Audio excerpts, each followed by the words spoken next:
Cargo that is not properly secured is not cargo. It is a projectile. A 2,000-pound steel coil that shifts during emergency braking does not stay in the trailer. It goes through the front wall and into the cab. A 20-ton excavator that is not chained correctly on a lowboy does not stay on the trailer through a corner. It rolls off.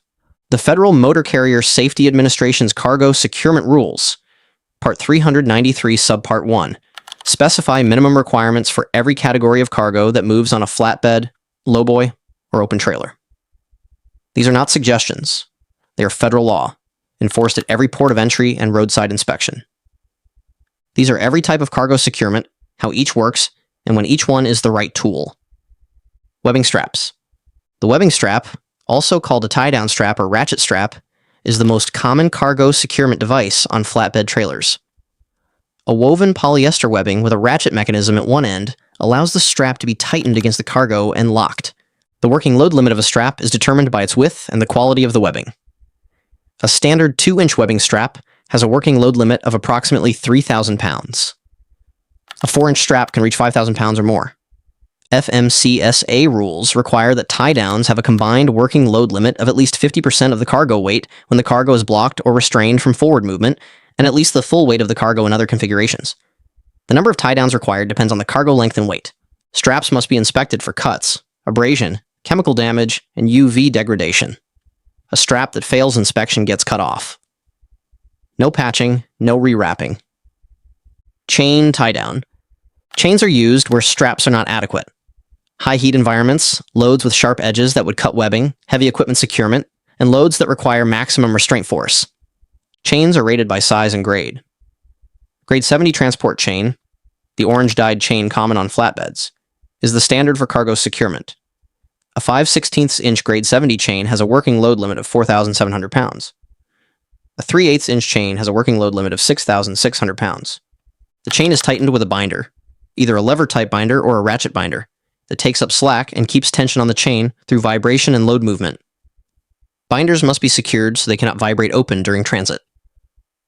Load binder, lever and ratchet. The load binder is the tensioning device for chains. The lever binder, also called a snap binder or slam binder, uses a toggle action to tension the chain. It is fast to apply, but the lever can vibrate open, and the lever arm presents a hazard if it snaps back during tensioning. The ratchet binder operates on a pawl and ratchet mechanism like a strap ratchet.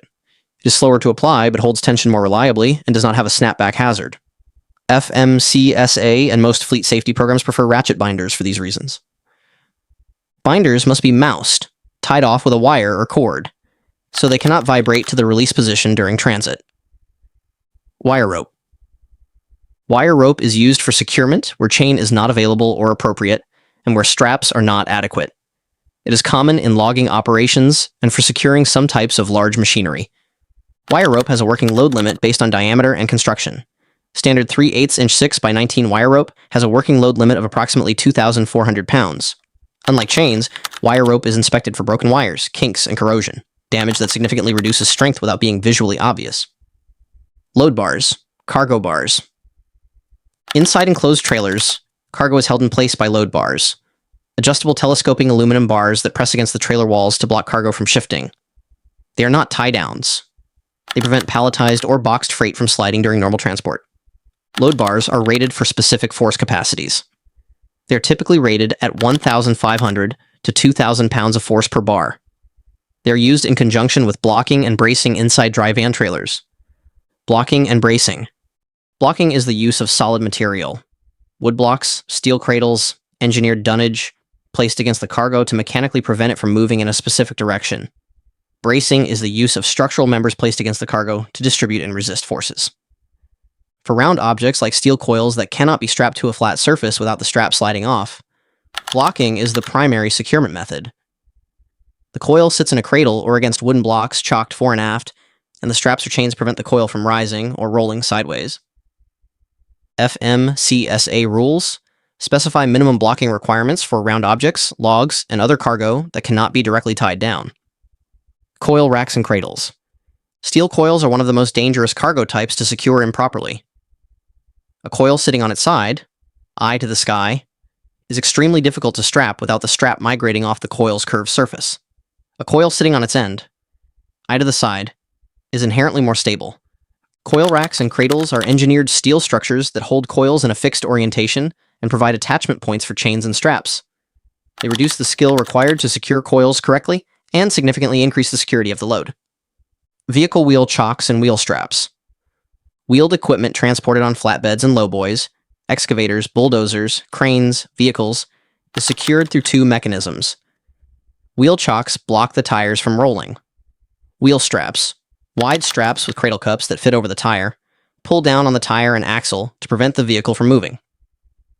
FMCSA rules specify the minimum number of tie-downs based on vehicle weight and the number of axles. A large excavator typically requires 4 wheel straps plus chain tie-downs through the machine's lift points.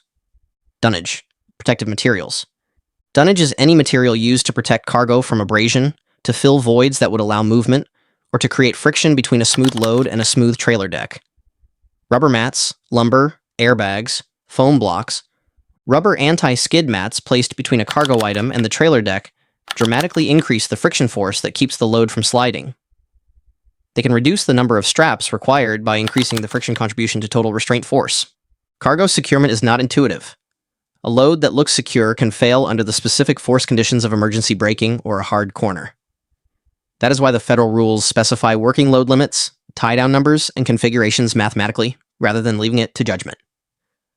The strap for the palletized goods on the flatbed, the chain and binder for the heavy equipment on the lowboy, the blocking and wheel straps for the excavator that cannot be strapped directly, the coil rack for the steel that would walk right off a bare deck.